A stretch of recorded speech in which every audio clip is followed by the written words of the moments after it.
Hello, xin chào các bạn đã quay trở lại với kênh YouTube Review 5 phút. Ở cuối tập 106, sau khi thi triển tiên thuật, Thiên Vận Tử đã khiến Lăng Thiên Hầu bẽ mặt rời đi. Tiếp theo, Thiên Vận Tử mới nhìn toàn trường nói, từ trong Hoàng hệ và Tử hệ, hôm nay ta sẽ tuyên bố người mang danh hiệu Thiên Vận Thất Tử. Lời này vừa nói ra, ánh mắt của những tu sĩ xung quanh lập tức nhìn về phía những đệ tử của Hoàng hệ và Tử hệ. Tuy nhiên, ngay khi thanh âm của lão chấm dứt, thì Hoàng hệ đột nhiên có một vài đệ tử bước ra nói, sư tôn, đệ tử bỏ cuộc. Nói xong, bọn họ liền cúi người hành lễ rồi đi xuống. Nhìn mấy người này, Vương Lâm đột nhiên nảy sinh nghi ngờ, trong lòng tự lẩm bẩm hỏi, mấy tên đệ tử này lại buông bỏ, chẳng lẽ ngôi vị thất tử này còn ẩn chứa huyền cơ khác? Suy nghĩ anh ấy vừa dứt thì phía xa, Thiên Vận Tử đột nhiên nhìn một người nói, Côn Bằng Tử, ngươi chính là người đạt phong hiệu Thiên Vận Thất Tử của Hoàng hệ, ngươi làm được không? Nghe được thanh âm ấy, tên này thân mình bất chợt run lên. Ngay sau đó, hắn đột nhiên quỳ rạp người xuống mặt đất rồi đáp, đệ tử nguyện khắc ghi lời dạy của sư phụ. Tới đây, Thiên Vận Tử gật đầu, tay phải điểm một cái vào mi tâm của mình, rồi lấy ra một vật nói. Vật này chính là biểu thị cho phong hào Thiên Vận Thất Tử, người hãy bế quan cảm thụ nó, khi ngươi xuất quan, ta sẽ chuyển cho ngươi một kiện pháp bảo. Nghe thế, Côn Bằng Tử liền gật đầu. Tuy nhiên, khi ánh mắt Vương Lâm nhìn vào mi tâm Thiên Vận Tử, anh ấy liền có cảm giác sợ hãi kỳ dị. Áp chế tâm tình, anh ấy lại lặng yên nhìn về phía trước. Tiếp theo đến lượt Tử hệ, vừa khi ánh mắt Thiên Vận Tử đảo qua, Bạch Vi đã lập tức xin rút lui. Đến lượt Tứ sư tỷ, cô ta đột nhiên nhìn Vương Lâm nói, lão thất, nếu ta cũng bỏ cuộc thì việc ngươi đạt được phong hào quá đơn giản. Ngày hôm nay, ta và ngươi chiến một trận đi. Thế nhưng nghe xong, Vương Lâm lại không đáp, anh ấy hướng về phía Thiên Vận Tử chắp quyền nói, sư tôn, đệ tử, bỏ cuộc. Nghe được lời này, Thiên Vận Tử đột nhiên ngẩn ra hỏi lại, vì sao ngươi bỏ cuộc? Tu vi của đệ tử không đủ, không thể tranh đoạt được với Tứ sư tỷ. Phi sư hy vọng ngươi tranh đoạt một lần, đệ tử của ta không có loại người yếu đuối, ta cho ngươi thời gian nửa nén hương, ngươi suy nghĩ kỹ đi. Lời lão vừa dứt, phía xa liền xuất hiện một nén hương bắt đầu cháy. Cứ thế, mọi người lặng yên quan sát, mặc cho thời gian qua đi. Khi hương cháy hết, Vương Lâm mới nhìn Thiên Vận Tử nói, sư tôn, đệ tử sẽ tranh đoạt một lần. Nghe vậy, ánh mắt của Thiên Vận Tử lộ ra vẻ vui mừng, gật đầu nói, tốt. Lời lão vừa dứt, phía xa, Tứ sư tỷ Triệu Hân Mộng nhìn về phía Vương Lâm hạ giọng, lão thất, bắt đầu đi. Nói xong, thân mình nàng khẽ động, cả người phóng về phía Vương Lâm, đồng thời bàn tay điểm nhẹ, từng tinh quang lập tức bay về phía nam chính. Vừa lao lên, cô ta vừa nói, lão thất, đạo của ta chính là yêu ảnh đạo, pháp thuật này chính là ta bắt chước hóa ma chỉ của ngươi mà sáng chế ra, ta gọi nó là Tử Ma Thủ. Dứt lời, cô ta lập tức kết ấn, chỉ chớp mắt sau, toàn thân đã bộc phát ra một luồng tử khí. Tiếp theo, từ nơi cô ta đang đứng, theo bàn tay vung lên, một hư ảnh thủ trảo khổng lồ đã liền phóng ra, rồi chộp thẳng về phía Vương Lâm đang đứng. Đối diện với một đòn đó, Vương Lâm liền vung tay huy vũ, theo bàn tay Vương Lâm kết thành một luồng uy áp bạo phát. Ngay sau đó, theo cánh tay anh ấy phát động, hóa ma chỉ bộc phát ra uy lực mạnh mẽ xuất hiện, một luồng ánh sáng màu tím đã như mũi tên lao thẳng về phía thủ trảo kia. Khoảnh khắc va chạm, một tiếng ầm ầm nổ vang lập tức khiến nơi đây rung động, sau đó là bùm một tiếng, hai đòn công kích đồng thời biến mất.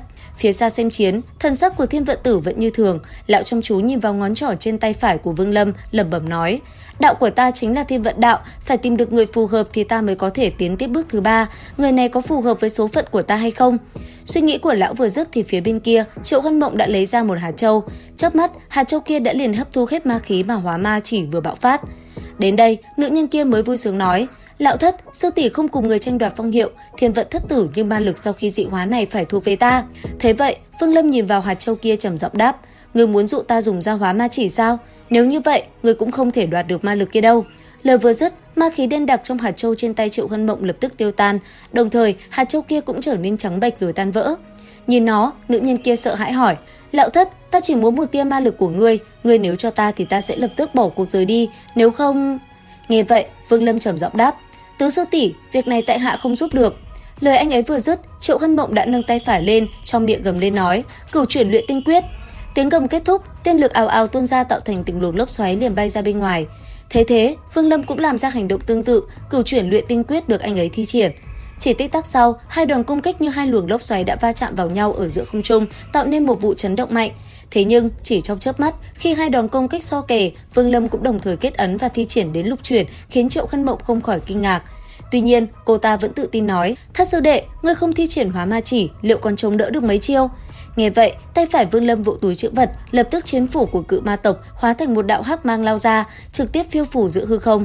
Cùng lúc đó, khu thú quyển nơi cổ tay Vương Lâm bay ra, phịch một tiếng hóa thành xạ thần xa. Xong xuôi, anh ấy mới lạnh lùng hỏi, có thêm hai thứ này nữa, sư tỷ thấy sao?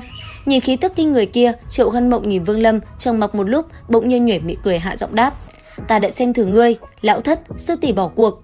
Nói xong, thân mình Triệu Hân Mộng lùi lại, phiêu phù phía trước chỗ Tử Hệ. Nhưng đúng lúc này, bỗng nhiên từ trên trời cao có một đạo ánh sáng lao vụt xuống. Bùm một tiếng, mặt đất rung động, khói bụi tung bay mịt mù. Nháy mắt, khi tử khí tản ra, thân mình một người đàn ông trung niên xuất hiện.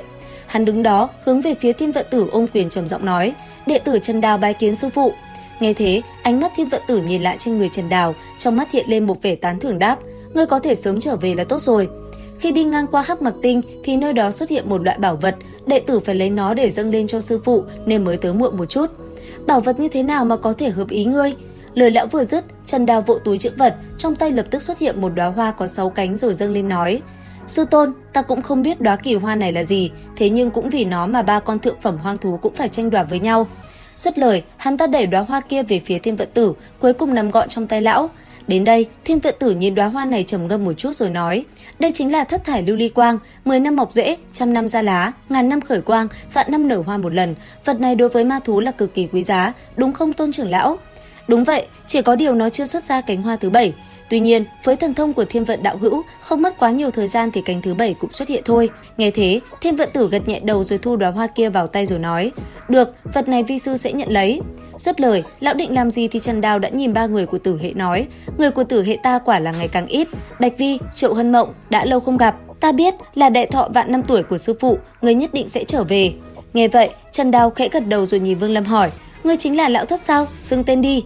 Ánh mắt Vương Lâm bình tĩnh nhìn lại người này, lạnh giọng đáp: "Vương Lâm, ngươi không xứng là thất sư đệ của ta, thất sư đệ của ta chỉ có Tôn Vân. Sư tôn, lần này đệ tử trở về là để đoạt lại phong hiệu Thiên Vận thất tử, mong sư tôn đáp ứng." Nghe vậy, lão già kia đáp: "Thiên Vận thất tử, trong Tử Hệ, chớp mắt chỉ còn lại ngươi và thất sư đệ của ngươi là có tư cách, nhưng chỉ một người đạt được mà thôi." Nghe xong, Trần Đào liền gật đầu, không chút do dự, thân mình hắn tiến về phía trước một bước, liền tiến tới trước người Vương Lâm. Sau đó, hắn tay vung tay, một đòn công kích trong nháy mắt liền phóng tới người Vương Lâm, khiến anh ấy chỉ có thể đứng im phòng bị. Bùng một tiếng, Vương Lâm phải dùng ra chiếm phủ chắn trước người mới có thể an toàn lui về phía sau. Đến đây, Trần Đào lãnh đạm nhìn về phía Vương Lâm nói: "Ngươi, bỏ cuộc đi." Nghe vậy, Vương Lâm không đáp, ngũ chuyển kim tiên lực trên tay trái bỗng nhiên nâng lên rồi đánh về phía đối thủ. Phía xa, Trần Đào liếc mắt nhìn cơn lốc ngũ chuyển kim tiên lực, hạ giọng nói: "Pháp thuật này không phải dùng như thế."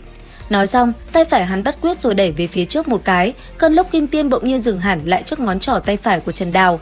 Sau đó, theo bàn tay hắn đánh ra từng đạo pháp quyết, cơn lốc kia đã tăng thêm liền 4 vòng và đạt tới cửu chuyển kim tiên lực, lao đến Vương Lâm. Sắc mặt của Vương Lâm rất âm trầm, thân mình lập tức lui về sau, tay phải hư không bắt lấy chiến phủ, thân mình nhảy lên bổ xuống một cái. Ầm một tiếng, sóng kinh lực bùng phát xung chuyển bốn phương phá vỡ cửu chuyển tiên lực. Sau đó, cái rìu khổng lồ kia hướng đầu Trần Đào mà bổ. Đồng thời, Xạ Thần Sa cùng thập ức tôn hồn phiên liền được Vương Lâm lấy ra. Sau đó, kỳ lân thú xuất hiện, nó lập tức lao về phía trước. Vương Lâm trầm giọng quát: "Nuốt hắn!" Lời vừa dứt, Trần Đào cũng liền thi triển thần thông cùng Vương Lâm giao chiến hết sức ác liệt. Cứ như thế, giữa không trung từng đòn công kích mạnh mẽ phóng ra, tiếng rồng ngâm gào thét bay kín trời, từng trận nổ vang không ngừng bạo phát. Giờ khắc đó, tất cả cũng phải kinh ngạc với chiến lược của Vương Lâm. Thật không ngờ, Vương Lâm lại có thể ngang tay chiến với tu sĩ vấn đỉnh. Thế nhưng liệu rằng tiếp theo ai sẽ là người chiến thắng? Theo dõi kênh YouTube Review 5 phút để biết thêm chi tiết trong tập 108 các bạn nhé. Xin chào và hẹn gặp lại.